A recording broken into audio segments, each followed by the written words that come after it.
नमस्कार दोस्तों, MP union test channel में स्वागत है। आज के वीडियो में हम बात करेंगे मध्य प्रदेश लोक सेवा आयोग यानी एमपीपीएससी प्री 2023 में आए हुए मध्य प्रदेश यानी एमपी जीके से संबंधित जो भी प्रश्न आए हुए हैं उन सभी का अध्ययन हम इस वीडियो के अंतर्गत करेंगे। तो विनम्र निवेदन है कि आप लोग वीडियो को शेयर कर दें और अच्छे से ध्यानपूर्वक देखते चलें कि एमपीपीएससी में कैसे कैसे प्रश्न बनते हैं। उन सभी का रिव्यू हम देखेंगे, उन प्रश्नों की चर्चा करेंगे और हम आगे आने वाले प्रश्नों पर भी बात करेंगे। आज हम 2 लेक्चर में पूर्ण करेंगे। आज का महत्वपूर्ण एमसीक्यू पूरा हमने नहीं कवर कर पाया है, इस कारण से 2 पार्ट में हम पूर्ण करेंगे। तो दोस्तों, आप लोगों से रिक्वेस्ट है कि आप लोग वीडियो को शेयर कर दें, लाइक कर दें, सब्सक्राइब कर लें, क्योंकि इससे ही हमें एक नई ऊर्जा मिलती है। तो आप लोगों से विशेष निवेदन है। चलिए दोस्तों, आज के पहला प्रश्न है हमारा, ये 2023 में आया हुआ प्रश्न है कि पूर्णा नदी निम्नलिखित में से किसकी सहायक नदी है? पूर्णा नदी, इस प्रश्न का आंसर हमने दिया है, आयोग जो माना है कि ताप्ती नदी। इसमें से बताना है, ये 3-4 नदियाँ हैं, इसमें से कौन सी नदियाँ इसकी है? नर्मदा है, ताप्ती है, सोनार और धासान है। तो इस प्रश्न में पूर्णा जो कि है ताप्ती नदी की सहायक नदी है। नेक्स्ट है कि मध्य प्रदेश की जलवायु के संदर्भ में निम्नलिखित में से कौन सा कथन सही नहीं है? यहाँ पर बताना है, कूट है कि एक प्रश्न गलत होगा और वही इसका आंसर होगा, बाकी सभी सही होंगे। तो इस कॉन्सेप्ट को ध्यान से समझिए कि मध्य प्रदेश के जलवायु के संदर्भ में निम्नलिखित में से कौन सा कथन सही नहीं है। इस पॉइंट को पकड़ना है कि मध्य प्रदेश की जलवायु उष्णकटिबंधीय है, बिल्कुल सत्य है, जो कि हमारा भारत ही उष्णकटिबंधीय क्षेत्रों में डिवाइड है।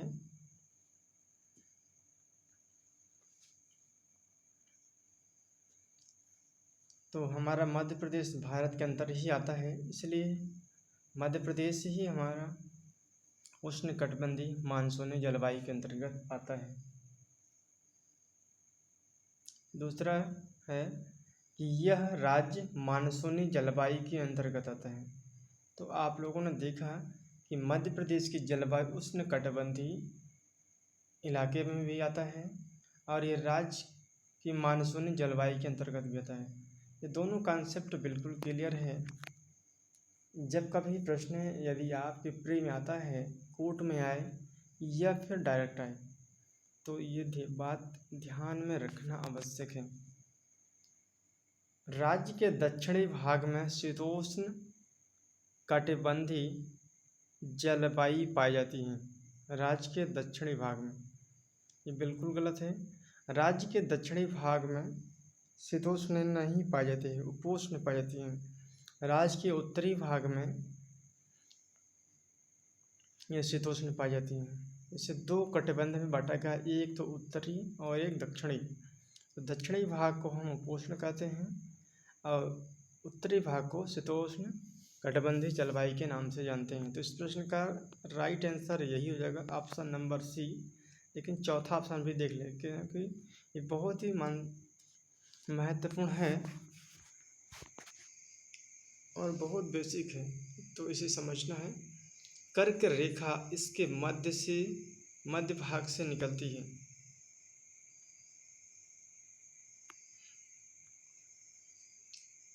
मध्य भाग से निकलती है।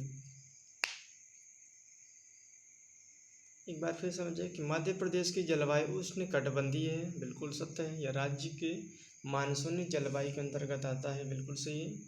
कर्क रेखा के मध्य भाग से निकलती है, बिल्कुल सत्य है, क्योंकि हमारा मध्य प्रदेश से ही कर्क रेखा 14 जिलों से होकर के गुजरती है। नेक्स्ट प्रश्न है आयोग के द्वारा पूछा गया है कि बीजागढ़ की पहाड़ी निम्नलिखित में से किस पर्वत श्रेणी में स्थित है। बीजागढ़ की पहाड़ी सतपुड़ा है, विंध्याचल श्रेणी है, कैमूर है, महादेव पर्वत है या महादेव श्रेणी। तो इस प्रश्न का राइट आंसर है ऑप्शन नंबर सी है ऑप्शन नंबर ए है सतपुड़ा श्रेणी। सतपुड़ा श्रेणी को ही हम महादेव श्रेणी या फिर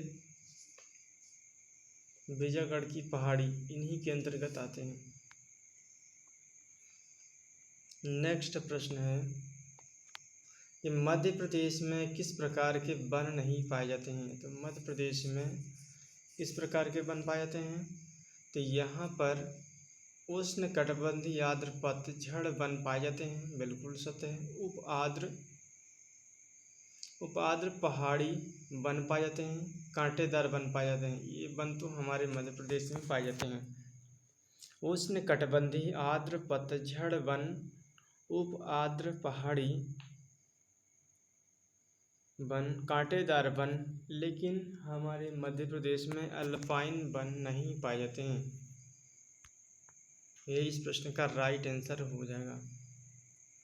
नेक्स्ट प्रश्न है कि निम्नलिखित में से कौन सा थर्मल पावर स्टेशन अनूपपुर जिले की चचाई में स्थित है।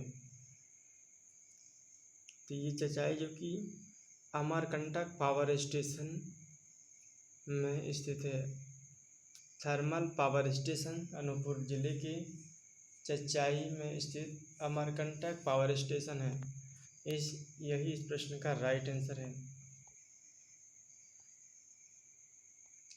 अगला प्रश्न हमारा आ जाता है कि वर्ष 2020-21 में मध्य प्रदेश में कपास उत्पादन में निम्नलिखित में से कौन सा जिला प्रथम स्थान पर था।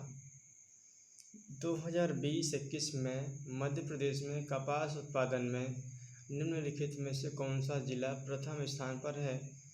तो उस समय प्रथम स्थान था हमारा खरगोन जिला। नेक्स्ट प्रश्न है,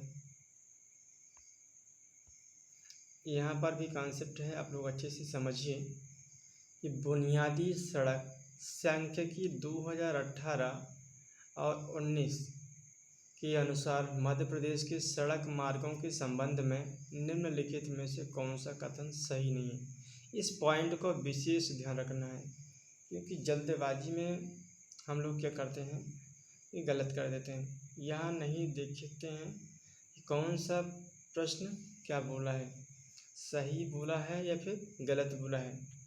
इस पॉइंट को हाईलाइट करके देखना आवश्यक है। बुनियादी सड़क सांख्यिकी वर्ष 2018-19 के अनुसार मध्य प्रदेश की सड़क मार्गों के संबंध में निम्नलिखित में से कौन सा कथन सही नहीं है। पहला कूट हमारा है कि राष्ट्रीय राजमार्ग की लंबाई 8000 किलोमीटर से अधिक है। राष्ट्रीय राजमार्ग की लंबाई 8000 किलोमीटर से अधिक है। नेक्स्ट प्रश्न है, नेक्स्ट कूट है कि राज्य राजमार्ग की लंबाई 11000 किलोमीटर से अधिक है। ये बिल्कुल सही है। राष्ट्रीय राजमार्ग की लंबाई 8000 किलोमीटर से अधिक है। राज्य राजमार्ग की लंबाई 11 किलोमीटर से अधिक है। तीसरा कूट हमारा आ जाता है कि जिला सड़क मार्ग की लंबाई 50,000 किलोमीटर से अधिक है। अंतिम हमारा कूट है कि सड़क घनत्व में यह राज्य देश में प्रथम स्थान पर। यह प्रश्न गलत है, यही प्रश्न हमारा राइट आंसर है। इसमें से देख लेते हैं कि हमें 3 फैक्ट इस प्रश्न से प्राप्त हुए हैं। एक तो राष्ट्रीय राजमार्ग की लंबाई 8000 है, बिल्कुल सत्य है। राज्य राजमार्ग की लंबाई 11000 किलोमीटर से अधिक है। जिला सड़क मार्ग की लंबाई 50,000 किलोमीटर से अधिक है। ये तीनों कॉन्सेप्ट अच्छे से समझते हुए चलेंगे। इस प्रश्न का राइट आंसर है कि सड़क घनत्व में यह राज्य देश में प्रथम स्थान पर है। नेक्स्ट प्रश्न है कि वर्ष 2021-22 में भारत में तांबा उत्पादन में मध्य प्रदेश किस स्थान पर है? तो वर्ष 2021-22 में भारत तांबा उत्पादन में मध्य प्रदेश के प्रथम स्थान पर था।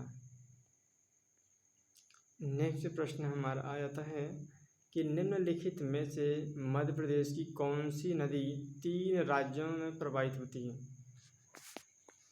मध्य प्रदेश की ऐसी कौन सी नदी है जो कि 3 राज्यों से प्रवेश करती है? तो इस प्रश्न का राइट आंसर है ऑप्शन नंबर सी है, माही नदी, जो कि 3 राज्यों से गुजरती है। अगला प्रश्न हमारा आ जाता है कि निम्नलिखित में से कौन सी विशेषता मध्य प्रदेश की काली मिट्टी के संदर्भ में सही नहीं है? इस प्रश्न को विशेष हाईलाइट करना है कि सही नहीं है या फिर सही है। ये बहुत ज़्यादा कन्फ्यूजन होती है जब एग्ज़ाम के टाइम आप लोग हड़बड़ाहट में एग्ज़ाम देते हैं, उस समय विशेष ध्यान देना आवश्यक है, क्योंकि गलतियां हमें भी हुई है। इसलिए दोस्तों मैं आप लोगों को हाईलाइट करता हूँ कि आप लोग ये गलतियां बिल्कुल ना करें। तो अभी से ही अच्छे से कॉन्सेप्ट को समझेंगे तो गलती होने का चांस नाम मात्र की रहेगी। काली मिट्टी को कपास की मिट्टी के रूप में भी जाना जाता है। कि आप लोगों ने कभी पढ़ा है? बिल्कुल पढ़ा है कि काली मिट्टी को कपासी मिट्टी के नाम से भी जाना जाता है, रेगुर मिट्टी के नाम से भी जाना जाता है।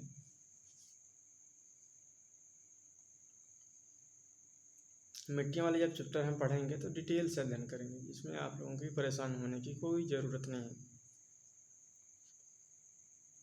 और यदि पढ़े हैं तो रिवीजन कर लीजिए, प्लेलिस्ट में डाला हुआ है वीडियो, आप लोग देख सकते हैं। काली मिट्टी को कपासी मिट्टी के रूप में भी जाना जाता है। नेक्स्ट है कि इसमें नमी धारण करने की क्षमता अधिक होती है, बिल्कुल सत्य है। काली मिट्टी में रेत की मात्रा अधिक है, ये कोट गलत है। और प्रश्न हमारा यही पूछा है कि कौन सा सही नहीं है, गलत पूछा है। इस प्रश्न का आंसर है ऑप्शन नंबर सी है, काली मिट्टी में रेत की मात्रा अधिक होती है, ये गलत है।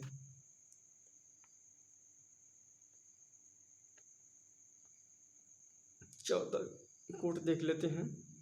इसकी संरचना गांठदार लेकिन कभी कभी भुरभुरी होती है, बिल्कुल सही है। काली मिट्टी को कपासी मिट्टी कहते हैं। इसमें नमी धारण करने की क्षमता अधिक होती है। इसकी संरचना गांठदार लेकिन कभी कभी भुरभुरी होती है। ये तीनों कोट सत्य है, लेकिन ऑप्शन नंबर सी वाला ये है कि काली मिट्टी में रेत की मात्रा अधिक होती है, ये वाला प्रश्न ऑप्शन गलत है। और यही पूछा है कि कौन सा गलत है। ऑप्शन नंबर सी इस प्रश्न का राइट आंसर हो जाएगा। नेक्स्ट प्रश्न है जनजातियों से संबंधित है कि भीमा नायक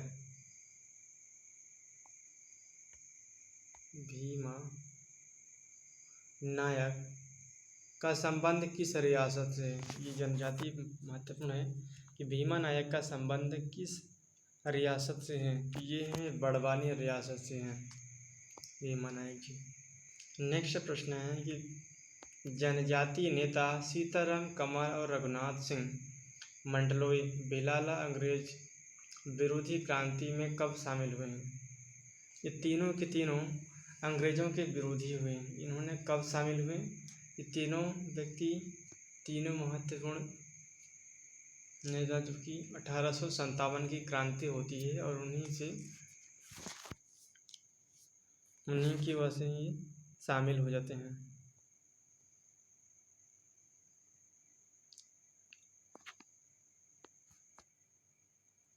सागर के आंचलिक क्षेत्र में दीपावली के अवसर पर कौन सा लोक नृत्य प्रचलित है? सागर के आंचलिक क्षेत्र में दीपावली के अवसर पर कौन सा लोक नृत्य प्रचलित है?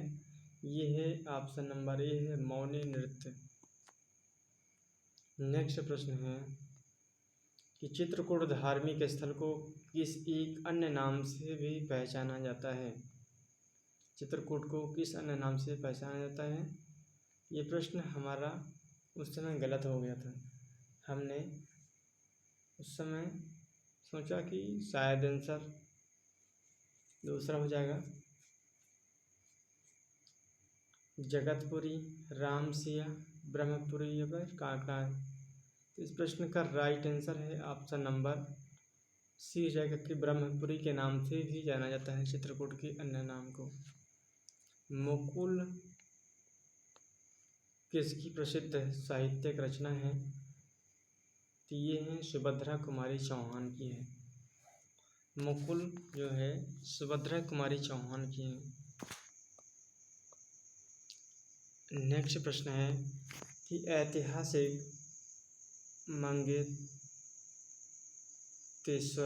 मंगतेश्वर मंदिर कहाँ स्थित है। तो ये खजुराहो में है। ऐतिहासिक मंगतेश्वर मंदिर जो कि वो खजुराहो में स्थित है। नेक्स्ट प्रश्न है कि दीवार पर मिट्टी से बनाई जाने वाली डोहरा अलंकरण किस जनजाति की विशेषता है। दीवार पर मिट्टी से बनाई जाने वाली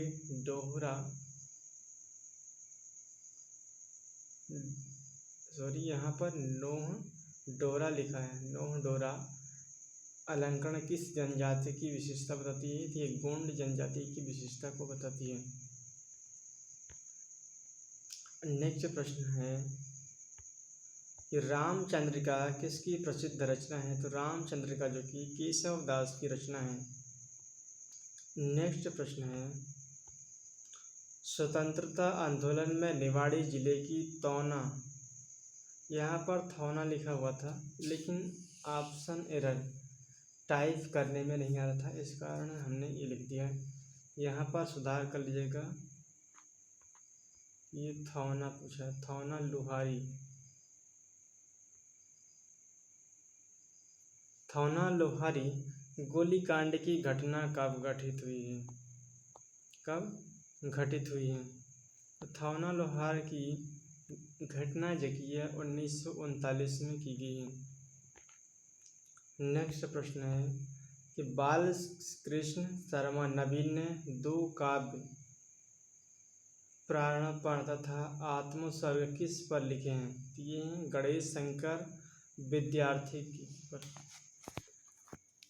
ये दो रचना गणेश शंकर विद्यार्थी के ऊपर लिखा गया है। नेक्स्ट प्रश्न है कि मध्य प्रदेश राज्य नीति एवं योजना आयोग रिपोर्ट 2023 के अनुसार मध्य प्रदेश के किस जिले में बहुआयामी गरीबी में सबसे अधिक सुधार देखा गया है। मध्य प्रदेश राज्य नीति एवं योजना आयोग रिपोर्ट 2023 के अनुसार मध्य प्रदेश के किस जिले में बहुआयामी गरीबी में सबसे अधिक सुधार देखा गया है।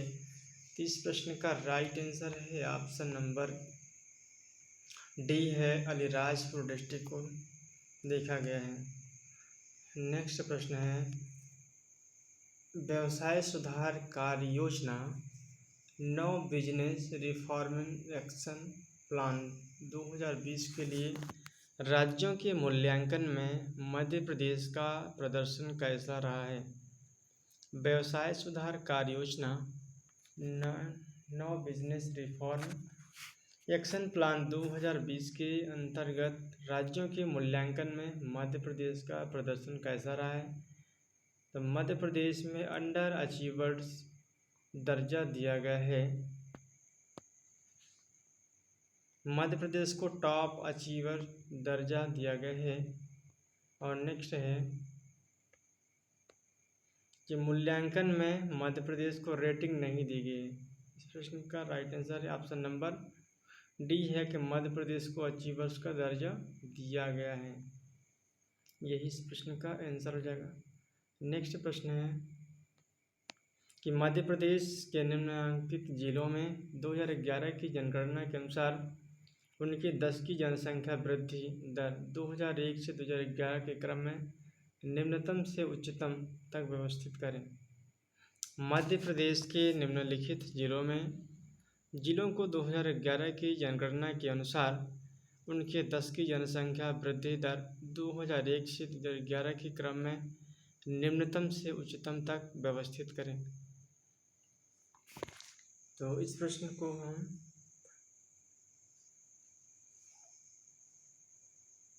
अच्छे से समझेंगे कि निम्न से उत्तम यानी उच्चतम के लिए अनूपपुर, बैतूल, छिंदवाड़ा और मंदसौर। अनूपपुर, बैतूल, छिंदवाड़ा और मंदसौर है।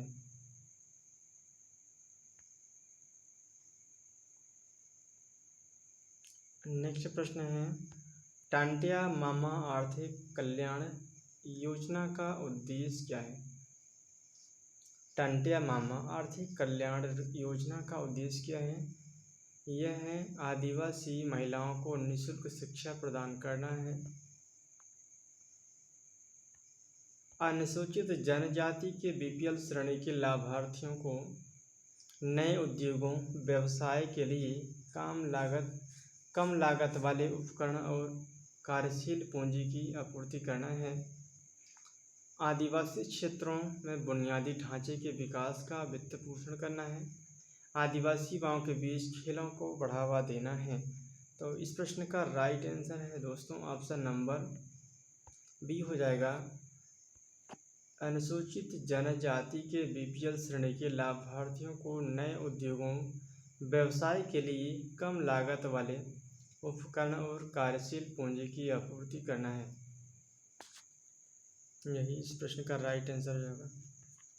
तो दोस्तों आज का वीडियो हम यही एंड करते हैं। आज का वीडियो इतना ही था क्योंकि हमने टाइप ही नहीं कर पाया, इसलिए हम 2 पार्ट में रखते हैं। तो दोस्तों आज का वीडियो एंड ना करने से पहले आप लोगों से विशेष निवेदन है कि आप लोग वीडियो को अपने दोस्तों तक ज़्यादा से ज़्यादा शेयर करें, क्योंकि इससे ही हमें एक नई एनर्जी मिलता है। तो दोस्तों आप लोग वीडियो को शेयर करें, लाइक करें और सब्सक्राइब कर लें। चलिए हम नेक्स्ट पार्ट में फिर मिलेंगे, तब तक के लिए थैंक यू सो मच। जय हिंद, जय भारत।